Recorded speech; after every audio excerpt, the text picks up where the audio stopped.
What's up, guys? Today we're going to pull a transmission out on a 97 FZJ80 to do a rear main seal and a plethora of other things. So stick around.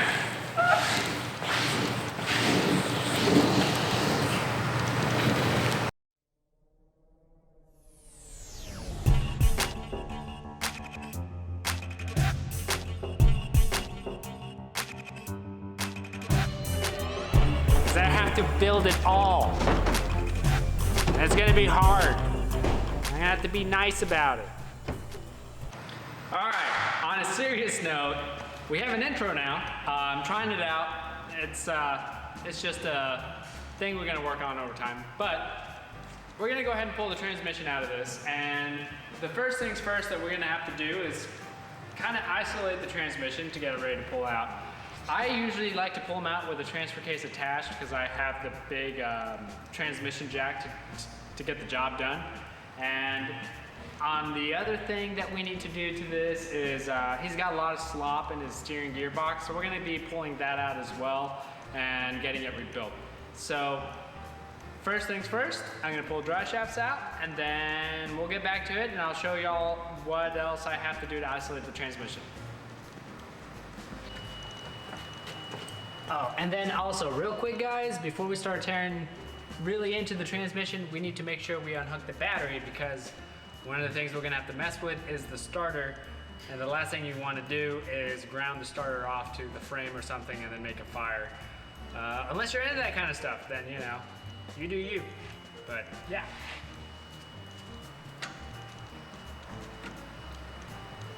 You can stop whenever. Like now would be Jerry! All right, so now that I got the dry shafts out of the way, which was a real big pain because at some point, and the previous mechanic who worked on this must have lost a dry shaft somewhere along the way and over-torqued the living bejesus out of these. I actually had to get a breaker bar onto it, which was a little over the top. I would agree with that. It was over the top. So the next thing is we're gonna go ahead and disconnect all the electronics. So we got the speed sensor, we got the shift solenoid connectors here, and then we have the Prindle selector, which is basically your park reverse neutral drive connector, which is on this side that we're gonna have to go ahead and remove. Now what's gonna be kind of a real big pain on this is this crossmember here. We also have to take it off. But they have the caster drop-down brackets at the back, and those sandwich in between the crossmember and the frame. So I got to figure out a way to snake this out without having to take the radius arms apart, which I hope I don't have to take them apart. Once we get that off, then there is a plate here that allows me to access the torque converter bolts. Then we're going to go ahead and disconnect the torque converter, unbolt all the bell housing bolts. And once those are all removed and the torque converter is no longer connected to the flex plate, we will go ahead and bring down the transmission. And once the transmission's out, we can get to that pesky rear main seal. So I'm gonna work on getting this cross member out and getting everything disconnected. And I will see y'all in about an hour or two.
Okay guys, so we finally got the transmission out of it. I'm wearing different clothes. It's because it's the next day, and we got this thing out late last night, and it was a freaking chore, I tell you, because I don't pull transmissions out very often, and to do one again, and that being an 80 series, it's a very difficult one to do because it's so heavy. It's almost 300 pounds, I think, and trying to juggle it and get it out, even with a trans jack, is quite a bit of work.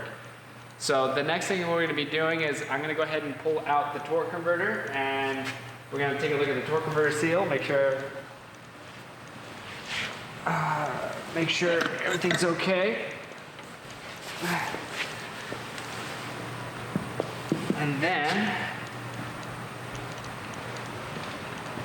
we'll probably be replacing this seal just because we're there. And you can see that there's some of the oil buildup here in the bottom from the rear main seal leaking. We can walk under our giant mess over here. We're going to go ahead and pull this flex plate off, and then we can get to the rear main seal, and then we'll be able to change it out. So let me get that all prepped, and then I'll show you how I change the rear main seal. Okay, so now we got the flex plate off. There is, I'm gonna put this right here. I don't know if that helps you, Joe. You can let me know if it does or does not. It helps. Okay, so we got the flex plate off. There's the spacer here. This thing can be a booger sometimes. You have to kind of work your way to get it out. I usually pry it very slowly with very low pressure with pry bars, and that usually can get it off easily. We can see that we have a lot of wetness here, so for sure my diagnosis was correct and that the rear main seal was leaking. Now, to get the rear main seal out, I use a very special tool. It's very unique to its usage, and that is a flathead screwdriver. And I basically will get inside the seal very gently and pry against the seal and not the crank. Once I get behind the seal, I'm going to start lifting it out.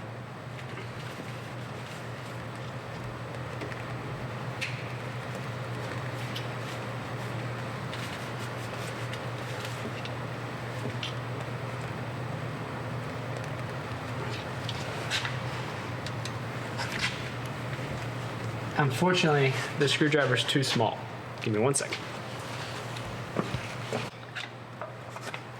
This one out. So then I'm gonna stick my pinky in here. No damages. Everything feels good. Now we're gonna clean up our area, and we can use a little bit of brake cleaner and a rag. So let me grab those real quick. Okay, so I'll spray a little bit of brake cleaner on this rag, and then I will fold the rag on the screwdriver like that.